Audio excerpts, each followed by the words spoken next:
Hello and welcome to the Self-Recording Band podcast. I'm your host, Benedict Hein, and today is part 3 of Home Recording 101. If we were to start over in 2023, this is what we would do. And as always, I'm not doing this alone, but with my friend and co-host, Malcolm Owen Flood. Hello, Malcolm. How are you, buddy? Hey, Benny. I'm great, man. How are you, sir? I'm great, too. Got a little, I think I caught a little bit of a cold or whatever. So I have I don't feel at my best, but yeah.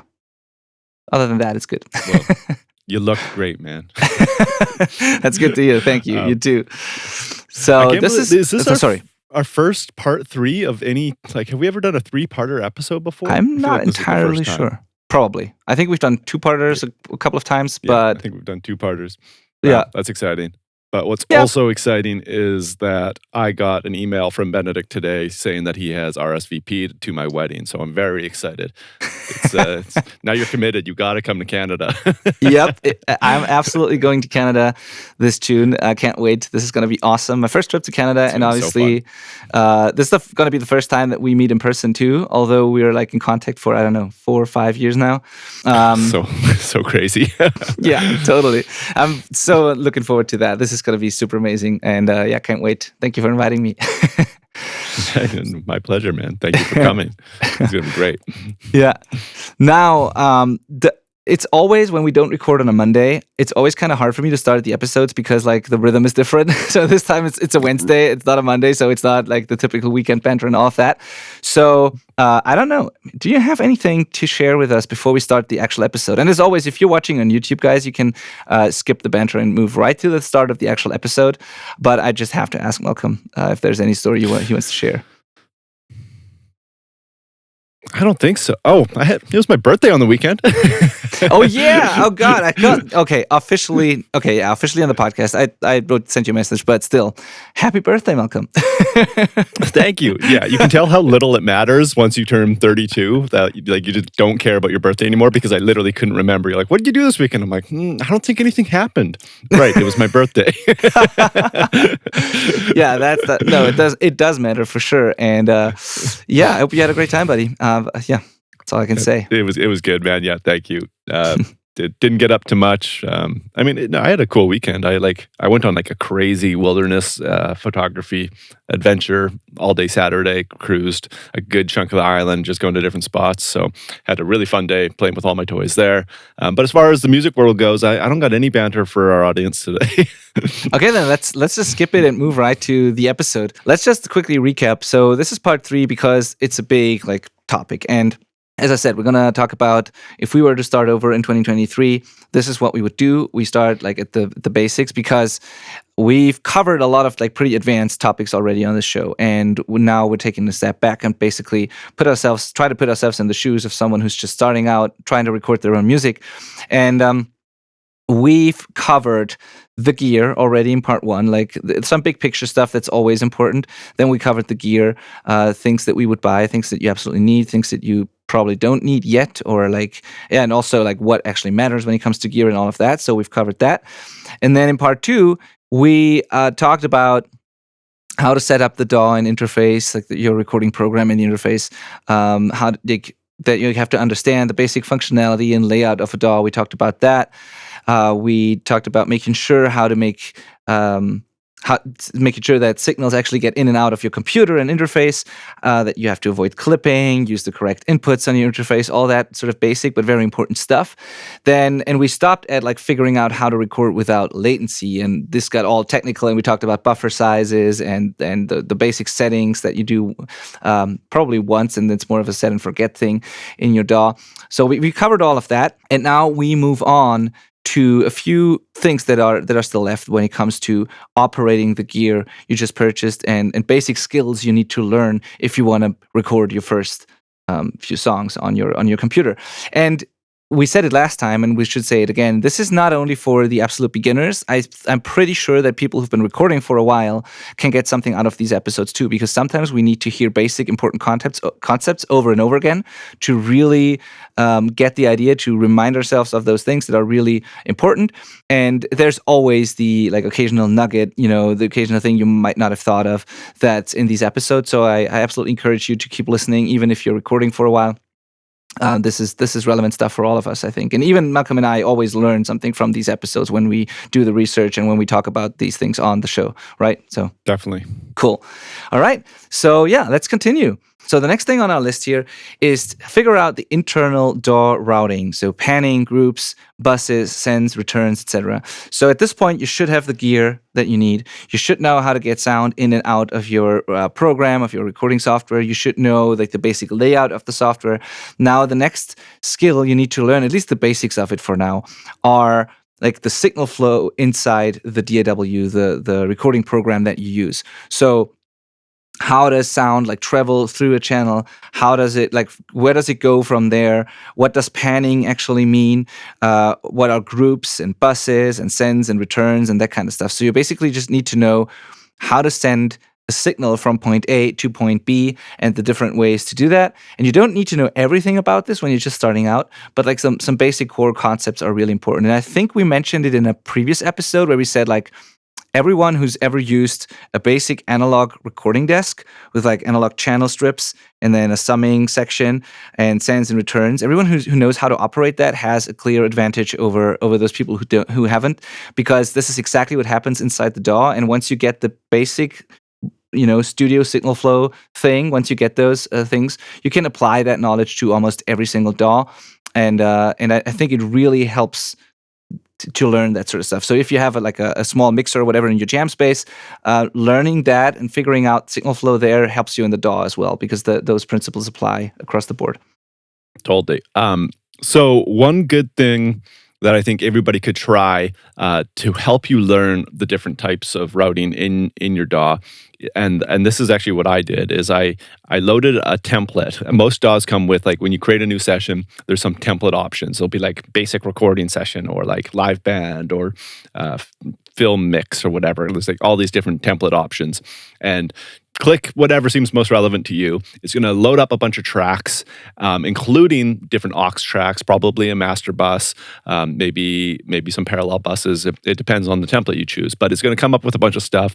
And if you haven't looked at these track types before, you're not going to know what they are or how to send audio to them. And then load in some audio and just try and send it everywhere. So maybe you've got to just throw in a kick file onto a kick drum track, and now you want to send it to the drum reverb for whatever reason. You just got to figure out how to do that, and it lets you visually see these different track types inside of a DAW and also try to manipulate them. And you can get visual feedback if you're seeing level coming into them through the meters in your DAW, and hopefully hear it as well. And that's just going to let you kind of have a playground to experiment with and actually learn what all of these things do.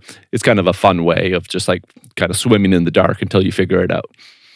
100% agreed. Yeah, the visual thing is big for me too. Like, just see where the meters come up as soon as you send something somewhere, and just know that every on every channel the signal comes in. It's like, let's say that the signal comes in at the top, goes through the channel in a certain order. Sometimes you can change the order of things, but it will go through whatever plugins are on that channel, and it will go through, if there's a built-in channel strip, it will go through that, and it eventually arrives at the bottom where there's a fader and a pan knob, and there are sends. And just know that all these sends, if you have them already, maybe you have to create them or maybe they are there, but those are just additional faders basically. These are all volume knobs. And every one of those, like the main fader and those sends, are enable you to set the volume that you send this track to certain directions, so destination. So without any sends engaged and just the main fader, this will send your signal to the assigned output. So you have your channel with the signal on it. You assign an output to it inside the DAW, usually your master out if you didn't create a group or something, and that main fader will set the volume that arrives at this destination, the master output, like the summing stage where all the individual tracks get summed together. And now if you create an additional like group or return track or aux channel, whatever it's called in your DAW, then you have a send control where you set the level that you're going to be sending to that new track. And that is just another fader. It looks different usually, but it's just another fader.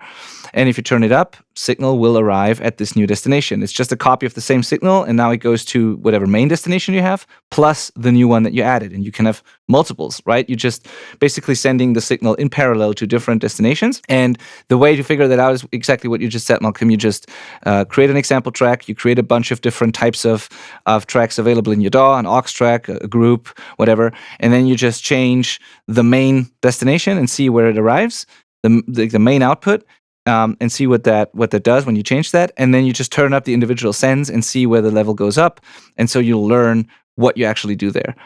And so that's what I would do. And you have to understand that the pan knob that is usually above the main fader, that can be viewed as a volume tool too, because what it actually does is whenever you send your track to a stereo destination, so let's say it's a kick drum, like in your example, and it's a mono file, it doesn't have a left or right, it's the same on both channels, right? If you send that to a stereo track, like the master output, where everything that arrives there could potentially be stereo, it's two channels, left and right. Whenever you do that, you have a pan knob on the track that you're sending there, and you can set that to either left or right or center or anywhere in between. And what it does, it just sets a balance. Like it basically lets you say, hey, I want a little bit of volume on the left side and a little more volume on the right side, or I want exactly the same volume on both sides, or I want no volume on one side and all the volume on the other side. And so you can almost view this as like two volume sliders that you can balance against each other. And so that's the pan knob. And if you're sending it, I'm saying this because sometimes people get confused if they're sending a signal to a new channel that they created, a group or aux channel or whatever, and then the pan knob disappears or appears to be doing nothing really, then the reason for this could be that you created a mono destination, and if you send a file to a mono track, you cannot pan it because the mono track only has one channel. So, panning it doesn't move it to either side, So the concept of stereo versus mono is something you need to look up if you're not familiar with that, like what mono is, what stereo is. And then you need to know which types of channels are available in your DAW, how to set the output of any channel so that it goes to its main destination, and how to use the sends to send it to additional destinations in parallel to the main thing. Yeah. This it's one of those things that until you and I talk about it, Benny, it's like, oh wow, this is confusing. Yep. And then it's one of those things that you can get by without having a full technical understanding, as long as you can make sense of it in your own way. But it takes a lot of experimentation, visually seeing it and audibly hearing it, not visually hearing it. And yeah, you just got to get in there, dig into it, experiment, and it'll all start kind of coming together, and you'll be able to troubleshoot and follow the signal path through your DAW and get it where it needs to go. Yeah, totally. Before we move on to the next point, let's give some example applications of this, like just so to make it a little less abstract and easier for you to understand. So scenario one, most basic scenario that most of you will start with, is you create a bunch of channels for different instruments. So you have maybe a kick drum, a snare drum, or maybe a stereo channel for the entire drum kit. You have a bass guitar, two rhythm guitars, whatever, and a vocal or something. Like you have your basic core tracks. And each of those sources lives on one audio track in your DAW. Now, if you don't do anything, all of these channels will typically go to your main out, whatever that's called in your DAW, stereo out, master channel, whatever, mix bus. So they get summed together and arrive at like one destination. And there you have your mix, like the one thing that comes out of your speakers. So that's the basic configuration. So each channel will have an input, which is typically the mic, and we talked about it in the last episode, where like how to set that up so that your DAW knows where the signal is coming in from. So that's the input channels of your interface, and then you have the outputs on each channel. That is typically the same as long as you stick to the default setting, and that is typically your main out of the interface of the DAW. So a couple of channels all go to the same place. Now, scenario two could be you have 5 different drum tracks, and then you have a bass and guitar and vocals and so on. And now let's say you wanted one fader or one channel to control the volume of all the drums, and you don't want to touch all the 5 faders together all the time. So what you could do is you could create a group, or depending on your DAW, could be called bus or aux track or whatever. And now you could, instead of the main output, you could send all the drum tracks to that group. Now they would arrive at the group. You can still set the individual levels, but now they would arrive at the new drum group, that is like all your drums. And that one fader would send all the drums then to the main output. So you kind of have this step in between where you sum the drums before you send it to the total sum of your mix. You can do the same things with all vocals or all guitars. And scenario number 3 would be maybe to have, a couple of individual channels, a couple of groups, your main mix, and then you could have a channel that all your sources can share and like add different amounts of it to whatever you want. So that could be a reverb that you set up on a channel. And now, so you created this new track, an aux track, for example, or effects return, whatever it's called in your DAW, and you put a reverb plugin there, and now you send a little bit of your snare drum to that, and a little bit of the vocals to that, and a little bit of a guitar to that. And so all your tracks that you want reverb on, you send this to the reverb track, and then the fader of that reverb track determines the overall amount of reverb in your mix. So if you turn it down, there's no reverb at all. If you turn it up, there's more reverb. And how much reverb will be applied to the individual sources is determined by the individual send levels that you send to that reverb. So these were 3 different scenarios that just hopefully help you understand why it's important to get the routing and signal flow in your DAW. Yeah. One more thing to think about here is if you're recording something, if you want to record anything, you need to have an input assigned. If you want to hear it, you have to have an output assigned. Yeah. But you don't need an input to necessarily have audio on a track. Yeah. Because an input is earlier in the signal chain than the audio clip itself. So once something is recorded, you no longer need that input to be there. So if you drag an audio file into a DAW onto a track, it doesn't need an input, because an input is only tied to the physical or digital input earlier in the chain. So I think it's just good to know that the clip of audio that you're actually listening to is after the input assignment.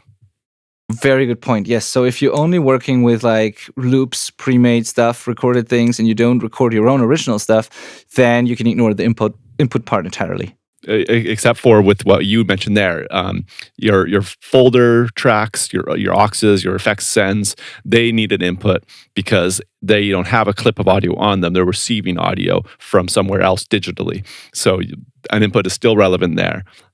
But as far as when there's an audio clip, there's no input required. Yes, totally.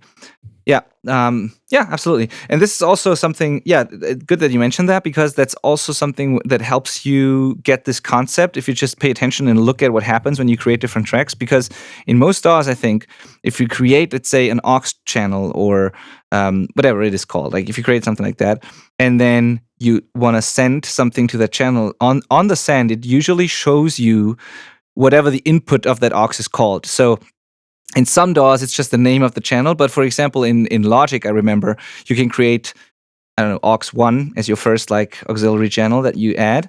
And then that aux1 will have bus1 as an input. And then if you want to send something there, you'll have to send it to bus1. And you'll see that as soon as you create these things, these options become available. So now if you send, whatever you send to bus1 will arrive at a channel that has bus1 as its input. And if you remove that input, it no longer arrives anywhere. So every channel either has to have a clip on its, like an audio clip on the channel itself, or it has to have an input assigned that you send stuff to. Yep. Highly recommend that. If you're confused by the terminology, because all DAWs do things a little bit differently, right? Like you said, they might be called an effects send, it might be called an aux or a bus or whatever. Who knows what they could label it. I would encourage you to check out, just search up your DAW routing instruction or tutorial or something in YouTube. You're going to find something specialized for your situation that will be quite helpful. Shameless plug, I do have one coming for Pro Tools, but most of our audience doesn't use Pro Tools. So it's not going to be useful for a lot of you. I mean, it all kind of applies. Like I could watch a Logic one and apply it to Pro Tools for sure. It all is routing signal flow, but it's just the names and the locations of where you're going to see things different. So you might as well look up one that actually applies to your DAW. Yeah, totally. I'm looking forward to that video, dude. Is it like a very basic like signal flow thing, or is it an advanced? Super basic. Like it's going to be a couple stages. Thing? Like the first one's going to be literally just track types and then routing. Like ground up. Cool. Because I have one too where I walk people through my template, a mixing template, but I don't Right, cover of really course. how to like create these tracks. Like I just show the template and how I set things up in my groups and buses. So it's all there, but I don't necessarily show how to create the new track, assign the input, and all of that. I just show the tracks I have in the template. So a more basic version is better for this. Yeah, cool. When does this video come out? Because it might be already out by the time this episode airs, and then Wayne can put it in the show notes. But I'm not sure. I don't think it will be out quite yet by then. So just go subscribe to my channel. Yes, Malcolm exactly. Owenflood. And then exactly. wait. Yeah, and then wait. Do that, Malcolm Owenflood on YouTube. Shameless plugs. Absolutely, but this is helpful, so absolutely plug it. Cool. Now, one final thing I want to add to this before we move on, and this is, again, back to the example of, or like to the situation where you use a small like analog mixing desk. The whole inputs and outputs and what goes where becomes really obvious if you think about it from this perspective, from an analog setup. So because what happens is, and this helped me a lot, like get the concept. So if you imagine even a small, like just a few channels, like analog mixer, you have an input, which is the mic input, or a line input, whatever. This is where the signal comes in. Everybody knows that there's only signal on a channel if you plug something into it, right? So this is your input. Mm-hmm. It had you plug something into it, you have an input. Now it travels down the channel strip until it arrives at the fader, and with the fader you send it to your master, and with the master volume you turn up the overall volume of whatever you're mixing on this board, right? Now if you want to use a send, for example, like the whole aux, bus, whatever thing we just talked about. If you want to do that, you would have to use a cable, find the jack where it says like send one or something, connect that, like put a cable in there, connect it to an effects unit, connect the output of that effects unit back to where it says return one on your board. And then if you turn up send one on any channel, it will send signal out of this output to the effects channel and back into a return. And on that return, you have an additional fader, and now you can blend the two.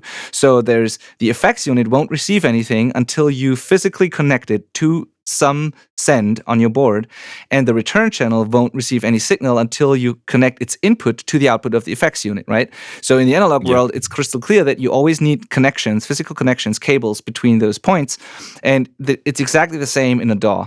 Every output has to have some input somewhere else, and every input has to have its source somewhere, right? You just have to connect them virtually and imagine those cables, but it's exactly the same thing. You just have to always find an output for every input and vice versa. Yes, totally. Next thing, yes, and this is like an equally important and I bet equally overlooked thing for people jumping in, is learning the different editing tools available in your DAW, because there's a lot of options and there's a lot of ways of doing the same thing. Like I can edit drums a totally different way than Benny might, but we get to the same place. And it's actually kind of fascinating that there's like these tools in Pro Tools, for example, that people use as their mainstay. It's what it's where they live. They use those tools every day, and I don't use them like all year because we just do things differently. But you want to know both, because you're going to find one workflow works better for you. So some people are really heavy on like elastic audio kind of processing and edit that way, or other people like myself are more slip editing people. So we try to avoid stretching and compressing audio and just chopping files like as if it was tape or something. And there's no right or wrong. It's just different workflows. They're different tools for different purposes, really, at the end of the day. But you want to know how to do both, because it's like incredibly helpful, and nothing will speed up your workflow faster and get you recording your songs quicker than understanding your different editing tools. 100% agreed. And you will, even if you plan to outsource that or don't want to dive into editing in depth yet, you will have to do some editing on the fly. There's no way around it. You will want to clean up some things. You might want to loop some things, or copy and paste things. It's inevitable. It will come up very, very quickly. So just getting familiar with those tools absolutely helps. Also, another shameless plug here. I don't know if it could be out by the time this episode comes out, but we are releasing a very, very in-depth, but also from the beginning, like starter-friendly course on editing drums at the selfrecordingband.com. So it's not Awesome. out yet, but it's a very comprehensive, in-depth drum editing course that covers it all, from slip editing to time stretching, comparison between the twos, basic editing principles, and full set of multi-tracks that you can where you can practice along with the course, and all the ins and outs. Thomas did this for us. He's been editing my drums for years now, and he's absolutely amazing at it. And this is such an in-depth, comprehensive course that even if you don't edit drums, what you learn there, you can apply that to all other sources, maybe with the exception of vocal tuning. But everything that has to do with timing correction, if you can edit a complex multi-track drum set, you can almost edit everything else. There's always specific things to specific instruments, but the basic principles apply because it's the most complex thing to edit. So. Yes. Yeah, that's such a great great way to go about it, because whatever problem you could run into, you will run into with drums. So you have to figure out all these different ways to get around them. So incredibly helpful doing it that way. And it's not just for editing. I think when you're starting out, knowing these different editing selections and stuff like that is just helpful, because you're accidentally going to select one and not know why you can't do whatever you've been doing every other time you're in your DAW.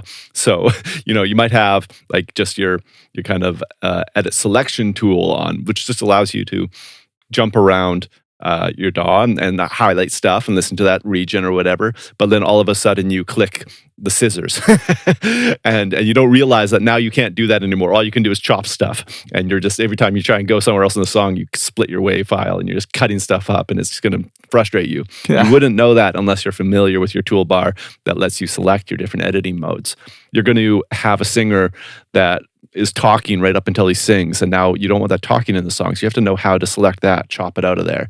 It's just an essential way, navigating your session. This is all it is.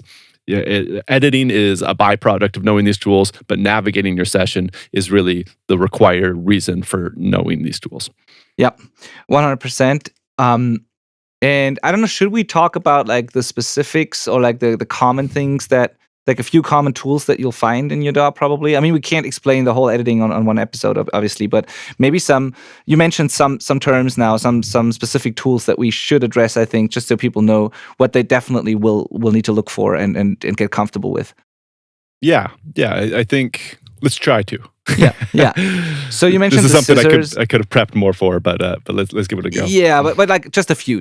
I think you mentioned the scissors, so I think you need to know how to split any event or whatever it's called in your DAW, any block of audio, any waveform display, how to split that so you can delete one part of it or move it somewhere else or copy and paste something. So you need to know how to do that, how to cut and then make two out of one, basically. So there's probably a tool that's called scissors, or there's a command where it's divide at cursor position or whatever. Split clip, trim clip. Trim's not really the right word, but split clip is probably a word that you'd see in a DAW. Yeah, but you're right, Benny. You just need to know how to do that, and you need to know how to grab a clip, like an object tool, so that you can grab the chunk of audio that you've now made and move it and drag it around and move it in time in the session. That's very necessary too. So those two, absolutely crucial. You're going to need to know how to fade something, fade something in and out, or crossfade. Crossfading, wow, yeah. Can't believe we've never actually really made an episode on just that's true. Crossfading is something people don't know what that is when they start. That's but true. It is the most used thing. Real quick, crossfading is when you just fade the end of one clip and the start of the next clip so that they overlap, and this prevents audio from making a popping noise when we're fusing them together. So if we're editing two takes together, you got to crossfade them together. That's the real simple. So you need to know how to do that. What else do you need? The fade in and fade outs actually serve the same purpose. So if you if you divide something where there's a spot where audio is playing, and in most spots audio is playing because even background noise is audio, and there's rarely true silence. So it's just a good practice to follow that whenever you cut anywhere, just make sure you make a little, very short fade in or fade out, depending if it's the end or the beginning of a track, to avoid any clicks and pops there. So let's say you clean up the talking before the actual vocal take, you make a cut, you delete the stuff you don't need, and then you make a tiny short fade in on the actual vocal take so that there's no weird click or pop noise before the vocal starts.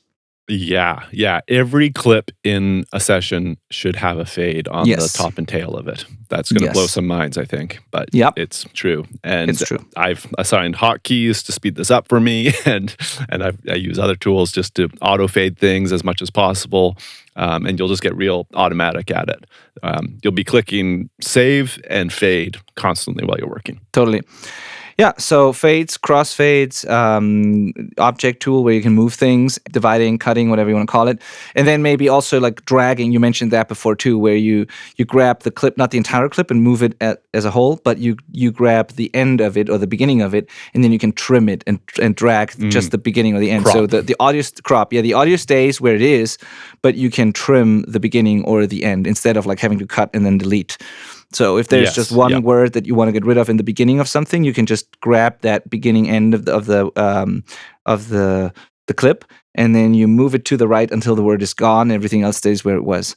And if you want to undo it, you just grab it again and open it up again. It's not gone forever unless you consolidate. So that's also good to keep in mind. It's always there in the background. You can remove it from the session temporarily, but it's not destructive until you print it. And so if you made a mistake, you can just drag it to the other side and it will appear again, right? Yes. Yeah. I don't think a lot of people know that actually. It's an intuitive thing to us, but for a brand new beginner, they probably don't realize that the audio file is always the same length as whatever it was recorded. So when you split, delete, that other half still exists. It's just hidden now. It's just not being referenced. So it's still there somewhere. You can get it back. Even if you select a whole clip and click delete, it just removes it from your timeline. It still exists in a bin somewhere. So you can actually go find it. Nothing's really ever lost unless you find a way to like hard delete something, which is pretty hard to do. Yeah, agreed. I think that's basically it with like basic editing functions, because everything else like time stretching and stuff like that is a little more advanced, and there's I think that's too much for this episode, but that what we just mentioned, and maybe then the basic copy paste commands, I think you should know those too. That will get you at least to a point where you can rearrange things, you can delete errors, you can clean up things, you can get rid of unwanted noise in like silent parts. And I think that's enough for most people when they start out. And if you want to outsource the actual like correction of the feel or intonation or whatever, and then the mixing, we don't even need to know more than that really. That's really enough to just clean up your sessions, make them less cluttered, rearrange stuff, and I think that covers it for the beginning. So yeah, no, that's great. Cool. Now, next thing, MIDI. Learn how to deal with MIDI and basic MIDI functionality. We are not the most experienced people, I have to say that, when it comes to MIDI. I mean, we know how to operate it, how to use it. We use it in the sessions all the time. But like people who are like beat makers in Ableton or so, they will know a lot more about MIDI probably than we do. But still, I think you should still know how it works at its core, and how you can edit it, because some of the editing functions are similar to what we just said when it comes to audio editing. Some are a little different. But I think just learning what MIDI is, how it basically works, this is something everyone should do, because you will come to a point where you need it. If it's like programming drums for a demo, programming a bass line, triggering samples, whatever. Like there's at some point you will need MIDI. And it's also not too hard to learn if you just sit down and do some research for an hour or so. It's a concept, I don't know how old it is. It's like 30, 40 years old. I think probably 40 at this point. It hasn't changed much since its invention. It's a very basic computer sort of system that still exists today and is used today. It's very simple at its core, and I think you can learn it easily. And I don't think we have to go too much in depth here. Just know that just know that it's not audio. It's like different from audio. A MIDI track doesn't have audio on it. It's just commands that tell a software tool to do something, basically. And you just do some research and learn how MIDI works, I'd say. Yeah. It's one of these funny things where I think our audience, the people listening to this podcast, probably actually do want MIDI a lot more than you and I, Benny. They need to know how to use it better than we do, because they're creating music, they're writing music, they're using those tools. True. Like programming drums or using virtual pianos, organs, whatever it is, even MIDI bass. Like it's pretty limitless. how much you can accomplish with MIDI to make your records sound awesome, where we don't have to deal with the programming and using it and creating it because we're receiving the tracks to mix. So it's a funny little blind spot for us. I'm gonna make an effort, guys, to to get better at programming, just so I can communicate with you all better. Yeah, it's a good point. Absolutely, good point. And especially these days when you with all these like one man, one person type of artists and bands, yeah, MIDI is absolutely relevant, and much more so than for us, probably. Yeah, you're totally right. But still, it's fascinating to me that I oftentimes, that's why I mentioned it. Oftentimes, people send me stuff that I should like that they want me to listen to, like for demo purposes or whatever, and they will send a MIDI file, like a .mid file. And or MIDI, whatever the file format is, and then say, "Hey, listen to this." And I'm like, "Yeah, I can load that into my DAW, but this might turn out completely different than it was compared to how it was on your end, because it doesn't have audio in it. It's just the commands that tell any sampler, to do XYZ. And if you're lucky, my DAW recognizes it and opens up the correct sampler and I can hear it, but could be that I don't hear anything because the MIDI file doesn't have any audio information on it. And so a lot of people use MIDI and they use it every day and they compose music with it, but they never really stop to think how it actually works. And then they think like exporting the MIDI file enables someone else to listen to it, which is not the case. You'd have to turn that into an audio file first. And you need to understand the basic concept of it, and that the MIDI file itself is just a very, very, very small file type, a few kilobytes that just have like a note on, note off, how long is the note and which note am I playing, basic information. But the actual sounds come from a sampler, some tool that generates sounds based on the MIDI commands that it receives. That's how MIDI works, and that's the concept you need to understand. And once you get that, then it's easy to collaborate, because then okay, if the other person wants to hear what I've programmed, I have to give them not only the MIDI, but I either have to print the audio outputs of the sampler I used, or I have to make sure they have the same sampler so that they can load up the MIDI and hear the same thing. Yeah. If you send me drum MIDI and I think it's a piano, it's gonna be weird. For sure. And even if it's a drum thing, you could hear, all toms where it's supposed to be cymbals or totally, whatever. It could be mapped totally wrong. So yeah, you got to know that. As far as the editing tools for MIDI and programming goes, it's actually kind of similar in a lot of ways to the editing tools for audio, in that like you're going to need to crop the length of things, maybe select something, delete it, or move it around. But you've got this added piano roll, MIDI roll, where you can, if you drag it up a spot, you've got up and down. It's not a new track, it's just a different note. So you're going to need to understand that. And then the pencil tool is really the big difference. The pencil tool is what's going to allow you to write your MIDI notes. So you're actually inputting data into the piano roll to create the noises you want to hear. Of course, that's if you're using a mouse and not like a MIDI keyboard or drum pad or something like that. Yep. Yeah, true. The pencil tool also exists for audio, but it just creates an empty region with no sound in it usually. So there's uses for that. Yeah, and I think in Pro Tools, the pencil tool for audio is actually an automation tool. So I can write that one too. Automation curves. Okay, good. MIDI. Now, next one. Learn how plugins work and get familiar with the basics. So I think we both agree that you don't need a lot of plugins when you start out, with the exception of like things that your DAW just doesn't offer, but you really need. Everything your DAW already offers, you should start with that before you go out and buy something new. Just explore those things first that you already have. But I think at some point, once you got familiar with all the things that we've mentioned already, I think you should get familiar with a few basic plugins too that your DAW already has, and those are, in my opinion, EQ, compression, and like effects like reverb and delay. That's what I would start with. Then you can focus on like saturation, all the other effects. But like you definitely, whatever you do, at some point you have to know how to use an EQ. You have to use compression at some point. You will want to use compression at some point, and you'll want to use some type of effects, like typically reverb, delay, and then whatever your genre requires.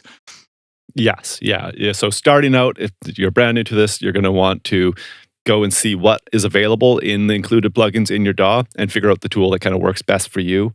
Maybe look up a tutorial for each one of those. You'll find something. But if you have experience with a different plugin from a different DAW or whatever, it'll transfer over. They're all unique, but they're not unique enough that I wouldn't be able to operate any EQ in the world. It's once you have one down, they're all going to kind of make sense. But if you're looking at one for the first time, it doesn't make sense yet. So you're going to have to either just play around with it or read the manual or whatever.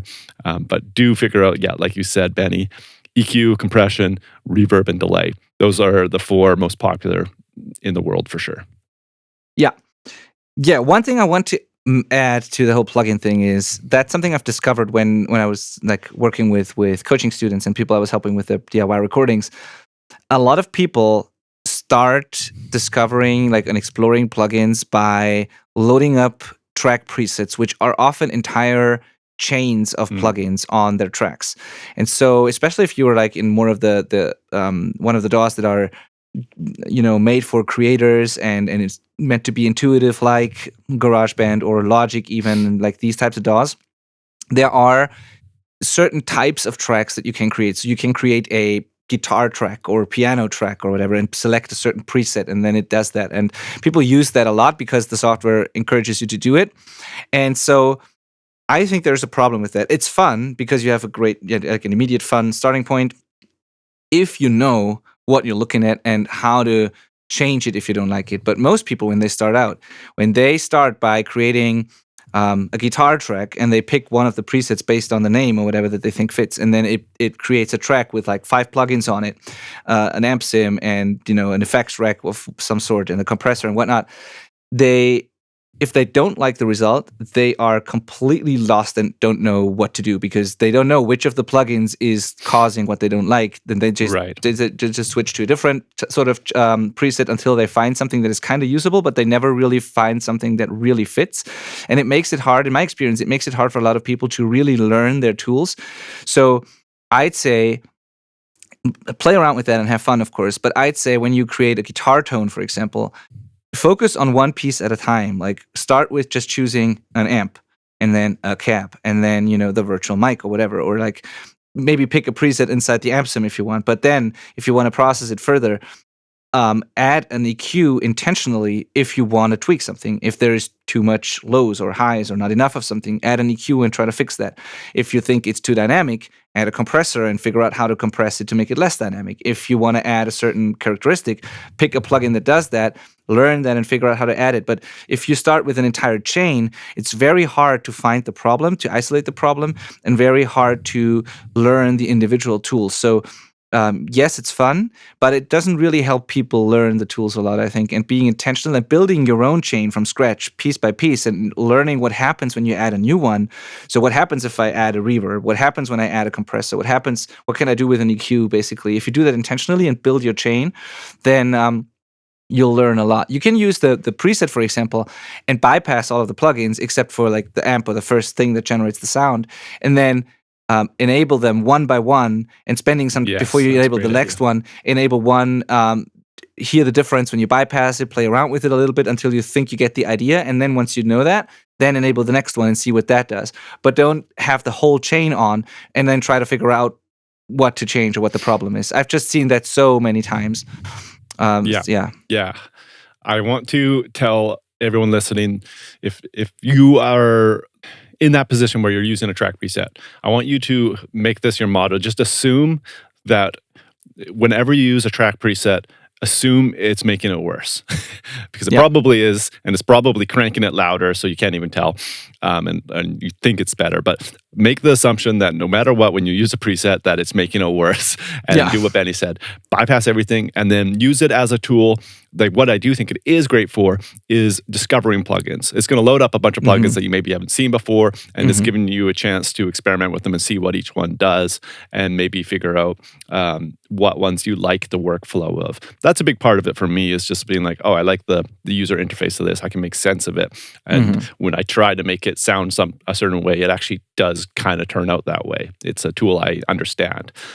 So use it to find tools, but don't think that it's going to give you results. And I would say that's usually true of presets inside of specific plugins as well. So if you open up a compressor and it's got like a snare compression preset, it's probably garbage because there's just no one size fits all for like anything. It just never really works. So you can use it to see what happens, but just assume that it's not going to be as good as it could be. Yeah, absolutely. Totally. With things like compression, like how could you, I don't even want to start. Like there's so many different ways and different, but It's great for discovering, as you said.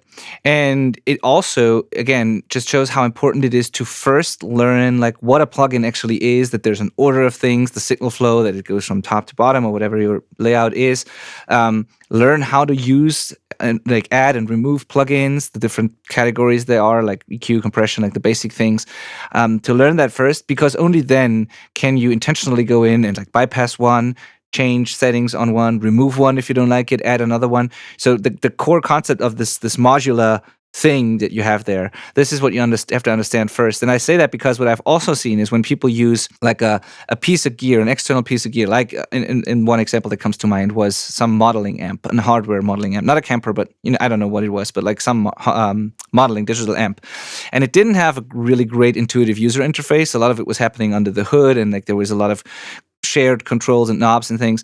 And the person I was trying to help was just selecting a preset on this amp, and it had like delays and pedals and reverb and an amp and whatever.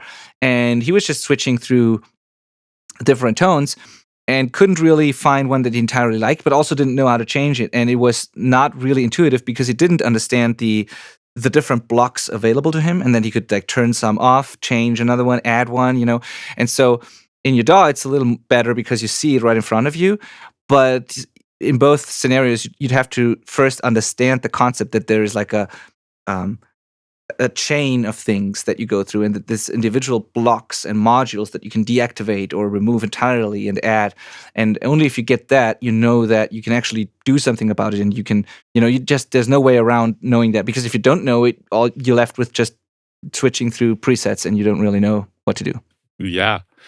And this brings us to what we didn't even put in our outline, but is totally relevant, is that you need to know how the insert section of a track in your DAW works. So where you actually get to place these plugins on the track, how to select and search for them, and how to bypass and enable them as well. And understand the order of the plugins, because the order that you place them makes a huge difference. So if you're feeding an EQ into a compressor or a compressor into an EQ, that's different. So it is, it's like a whole nother little routing thing, but it's very simple. It's just probably going to be an order on the track that you're looking at, but you just need to understand how to utilize it. Yeah, exactly. Yeah. Learn how plugins work and get familiar with the basics. Now, next one, create a simple folder structure and backup system that ensures you can quickly find your songs and never lose the results of your hard work. So this is not folders inside the DAW, but like on your computer, organizing your work. This is like really important, I think, because once you start... So important. Yeah, because once you start making music, you know how to record something, you're all stoked and excited, and you want to do it all day, which is what most people are like. You're going to be creating a lot of stuff. You're going to be experimenting with a lot of things. And if you don't, and most people just do it and then sometime later figure out how to organize things, or they have this huge pile that they then need to sort through. I'd say it's much better to get that, to figure that out in the beginning and to start it off right, basically. And it can be very, very simple, but it's going to save you so much time, and it's going to make it so much more fun. If you just organize your different sessions, your different songs, your backup system, and all of that. So I remember when I started out, I just used whatever default folder location my program gave me. I dumped all of it into one folder. I had different sessions. I didn't name them properly. The typical mess that a lot of people have on their computers. And the more I did it, the more difficult it was to find like certain places in time, basically, where I wanted to look something up, or I wanted to go back to another version, or I wanted to switch. Sometimes it was even difficult to switch to an entire new song because I didn't remember how I labeled it or when I created it and all these things. And so get that right from the beginning. Just make a dedicated folder for each song or project or session or however you want to do it. Find a way to do backups frequently because you don't want to lose your hard work. Come up with a labeling scheme or whatever. Just think about that stuff once. Think it through once. Come up with an easy system that works for you. It doesn't have to be crazy complicated. And then just stick to it. And you'll thank yourself for doing that later, because once you get past like making one or two songs, if you have like dozens of them on your hard drive in different sessions, it's just a mess if you don't do it. Oh, it's such a mess. Yeah. I would say this is probably the most, I'm going to venture to guess here that a lot of our audience doesn't have this figured out. Yep. Yep. And it's not until you make a mistake and lose something that you're going to figure it out, unless you listen to us right now. And you don't want to wait until you make a mistake and you lose something. It's such a bummer.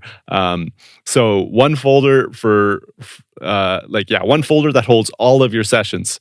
So, and ideally each session has its own folder as well. And inside of that folder, there should be everything that is related to that session should live there. And so if you can't find the audio files for the song you're working on, like inside of your computer, like not in your DAW, you're using them there, but on the actually where those files live in an audio files folder. If you can't find those, you don't understand your routing. So you need to be able to do that. If you can literally go locate that stuff with ease, then you probably have a pretty good understanding of your folder structure, and you're probably not going to lose something. The mistake I made starting out was I did have a central folder for where I started all my sessions, but then when I would do a save as and make like a new date or whatever, or version or whatever, which is a topic in itself, how to label sessions. No wonder this is a 3-part episode. All of these things are like, I could talk for an hour on this. Yes, absolutely, and we'll do. But whenever I would do a save as and make a new date or something, I would save that to a different place. I'd be like, I'm going to want this one like in an hour or tomorrow, so I'm just going to save it to my desktop. And now it's like 2 different places. It's a disaster waiting to happen. Yes, so much. And even if you don't lose things, I can say I've never lost something really critical. At least I can't remember. But even if you don't lose it, people will push through and deal with this mess for a very long time, not realizing how much time they're wasting, basically. So even if you don't lose your work, it's still valuable and a good thing to just do properly, because it's going to be so much more fun. Just think about you're getting into your home studio, you have a limited amount of time or whatever between other things you have to do, and you just want to get back to that one idea you had yesterday because you have a new idea that you want to add or whatever, and you just want to be able to quickly do it. And then if it takes you like half an hour to even find the right session, and then to all these things, then sometimes inspiration is gone, or you don't have enough time and whatever. And if you just can sit at your desk and immediately start because it's crystal clear, you know where to find things, it's such a better workflow, such a better experience. And I'm just amazed at how long people are willing to live with this mess before they start sort of getting some sort of system in place for that. And I was the same thing. Like, I've worked like that for a very long time, actually, and until I realized that it's so easy. And sometimes it's the little things. Like, even this past year, I had a realization that, I mean, other Cubase users might laugh now, but I've been mixing music professionally for a decade now, and more than a decade. But last year, I discovered that you could create and save different labeling schemes for exporting multi-tracks and versions in Cubase. So you can have on the export window, you can have a preset for you can just save exporting presets, basically. And I always did that manually. I always was typing in my file name, and or copy and pasting my file name, and I was switching to different sort of export settings and stuff. And once I figured out that you could actually make presets for that, and then just click instrumental version, whatever, revision 1, or final master, or mix revision 2 unmastered, or whatever. I can just click these things now, and it will always label it the exact same way. It will select the right tracks that I need for this export. It will put it in the right folder and all of that. I can't believe I've done that manually for years, and obviously making mistakes while I was doing that. So sometimes it's just a little bit of effort. You do one time, you come up with a labeling scheme, you come up with a folder structure, some sort of system, takes you half an hour to do, and then this action, this half an hour, will save you hours and hours and hours in the future.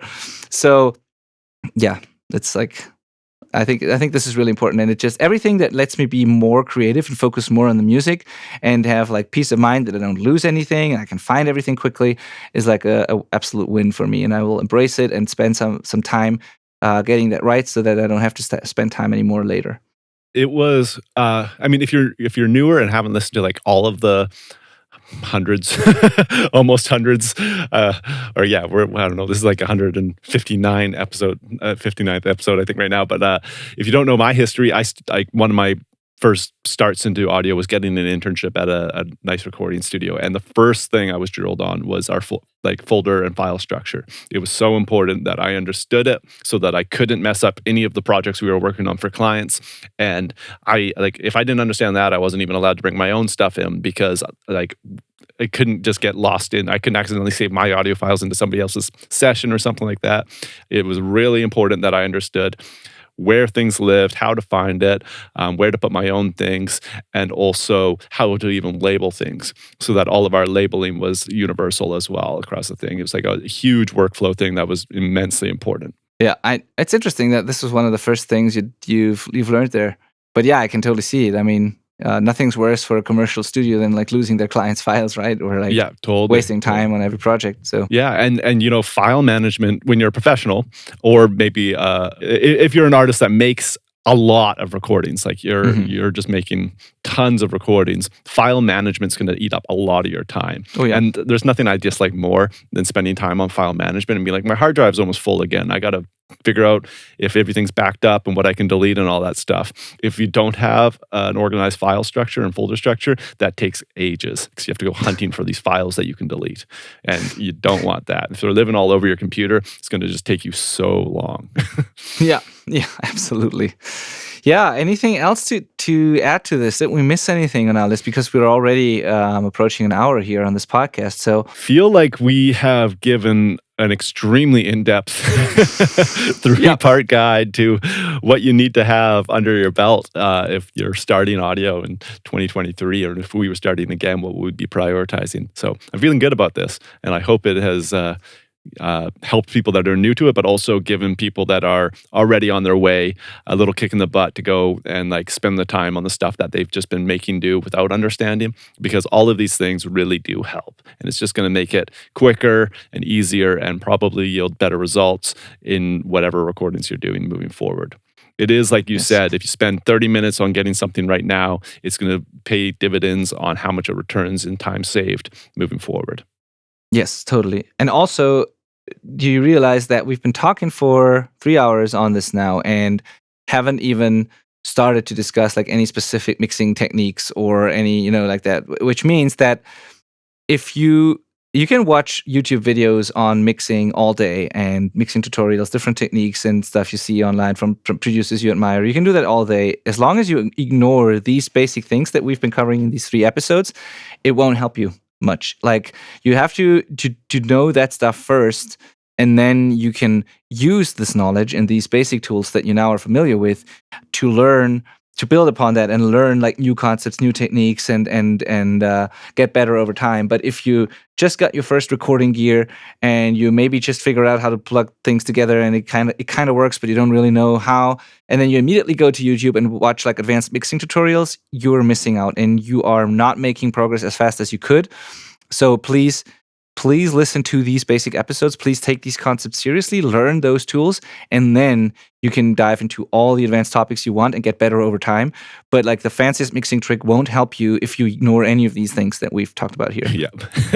For some reason, that just like made me think if like I was trying to become like an artist or a painter and something, and I just like went and bought all these different like colors of paint and stuff like that, but I like can barely write. I've got like the messiest writing in the world. I can barely read my own writing. Like, what a like stupid route that would be to go, just like getting all of these tools and learning how to mix colors and stuff like that, but I like need to focus on being able to like write my name so that I can read it. Exactly. Totally. So I also think that this was a good series, a good one. I really hope people listened to or watched all 3 of those. And as always, if you have any additional questions, or if some of the concepts were too confusing still for you, or you have any things you want to add to this, like, there's no dumb questions, first of all. And then also, we always appreciate your input and your ideas for future topics. And so just reach out to podcast@theselfrecordingband.com. Send us an email. Tell us if you found the episode helpful. Tell us if you didn't find it helpful. Give just any feedback is appreciated. So really, really reach out to us. Also, if you enjoyed these episodes, please take a screenshot, Post it to your socials, tag us at Malcolm Owen Flood, at Benedictine on Instagram, comment on YouTube, wherever you consume this. Just let us know if you appreciated it and if it helped, or if there was something you didn't quite understand. And we're looking forward to this. We're reading all of it and we're trying to get better every single time, but we can only do that if you give us the input, right? So please reach out. Yeah, thank you so much for listening, everyone. See you next week. See you next week. Bye-bye. Bye.